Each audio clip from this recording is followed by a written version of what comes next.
On a bright afternoon in 1995, a middle-aged man walked into a Pittsburgh bank with a loaded gun, looked directly at the security camera, and smiled. He wasn't wearing a mask, a balaclava, or even a cheap disguise, yet he was entirely convinced he was completely invisible. His name was McArthur Wheeler, and his heist would go down in history not for its brilliance, but for the astonishing psychological mystery it left behind. Later that night, when the police knocked on his door and played back the crystal-clear security footage, Wheeler stared in pure incredulity, uttering 5 words that baffled the detectives. "But I wore the juice."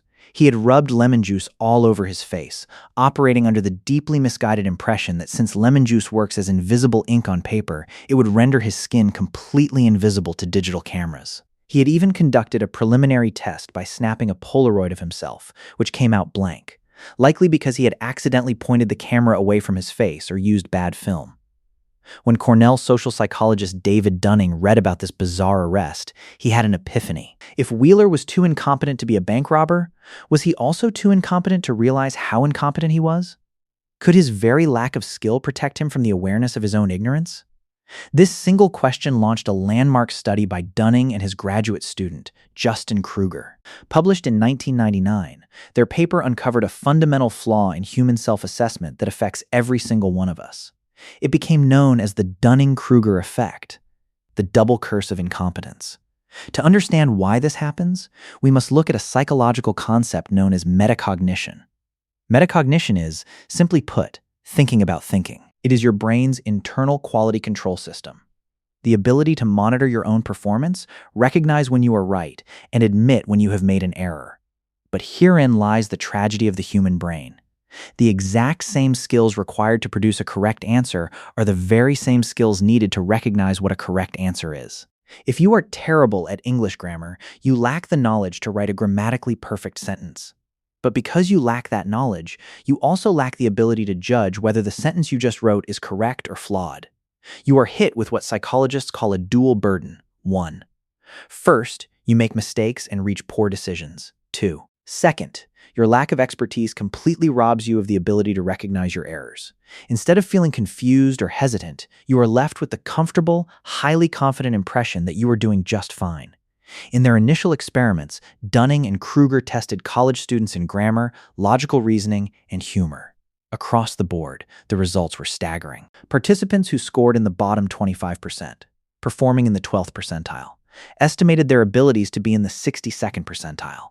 They didn't just think they were average, they genuinely believed they were well above average. The anatomy of the graph from Mount Stupid to Mastery.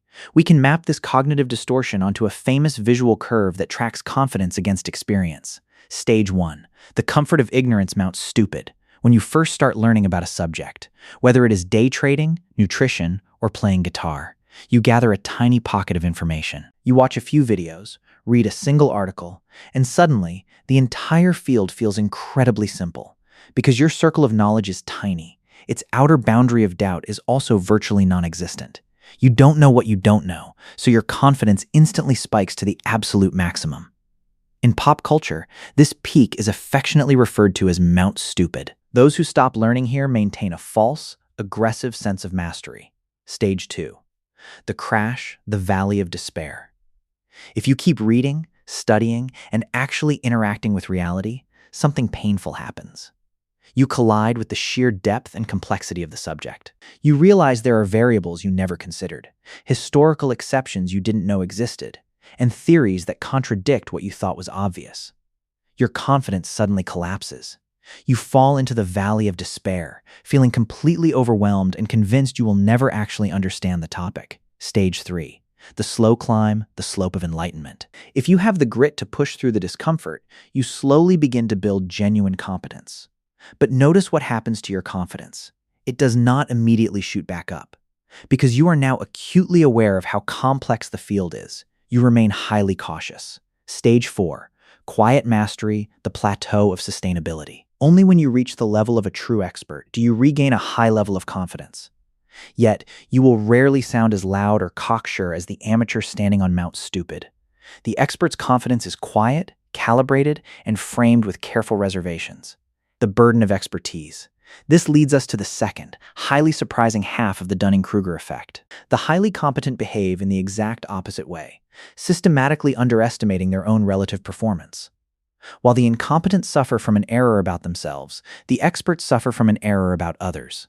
In the initial studies, participants in the top quartile consistently ranked their comparative performance lower than they actually scored. This is driven by a psychological phenomenon called the false consensus effect. Because performing the task feels easy and natural to the expert, they mistakenly assume that it must be just as easy for everyone else. They think, if I can easily spot the grammatical errors in this essay, surely my peers can too. Only when they are shown the actual, struggling performances of their peers do they realize how rare and valuable their expertise truly is. In a public debate, this creates a deeply frustrating dynamic. The absolute beginner, brimming with unfounded certainty, speaks loudly, clearly, and without hesitation. The intermediate student, aware of the complexity, keeps quiet out of self-doubt. The expert speaks with academic caution, acknowledging the nuances and limits of the current data.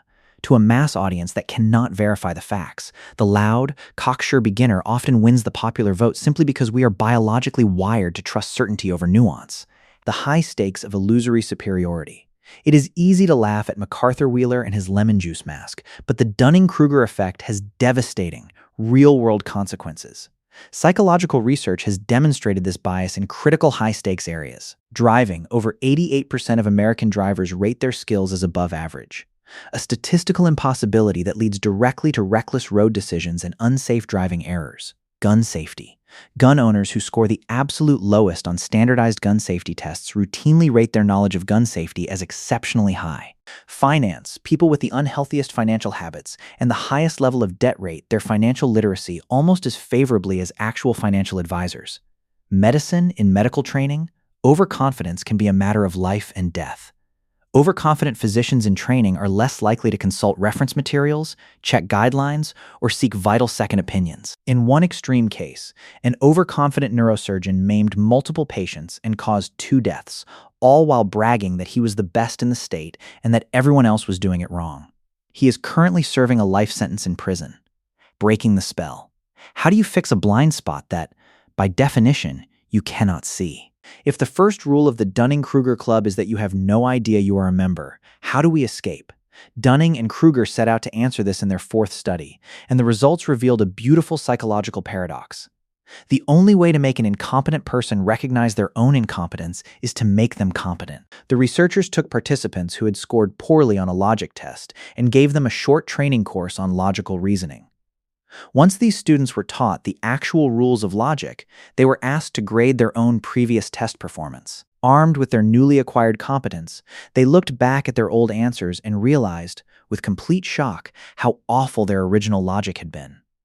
By making them smarter, the psychologists had finally given them the metacognitive tools to realize how uneducated they had previously been.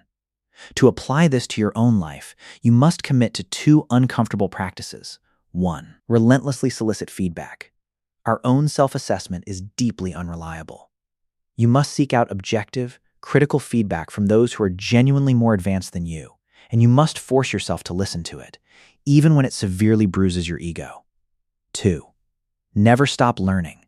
The deeper you dive into any subject, the more your knowledge horizon expands. As you learn, you systematically shrink the territory of your unknown unknowns.